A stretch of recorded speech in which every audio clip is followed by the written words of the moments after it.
Lander Ibarra, sinagot ang tanong ng mga fans sa kanyang live.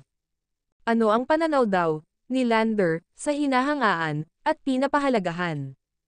Ayon sa sagot ni Lander, ang pinapahalagahan, iyan yung taong ayaw mong mawala kasi mahalaga siya sa'yo. Ang hinahangaan ay yung tingin mo, humanga ka lang, pero kusang mawala. Ang ganda ng pagpapaliwanag ni Lander sa tanong ng mga fans. Samantala, Jasmine, nagsalita na about sa comparison ng mga fans. Ayon kay Jas, wag daw ikukumpara ang bawat isa sa amin, lalo ang girls ng PBB Gen 11.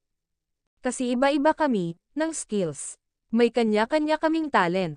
Lahat kami ay magaling. Nasambit pa ni Jas na may show muli sila at kasama ko ang JM Fiang. At iba pang ex-housemates saad nito. Samantala, JM Fiang spotted sa airport na magkasama muli.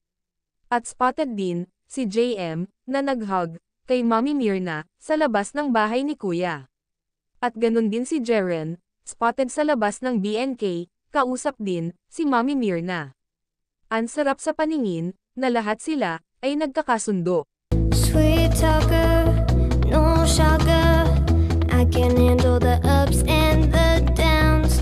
Fake trader, see you later. Why does this have to happen right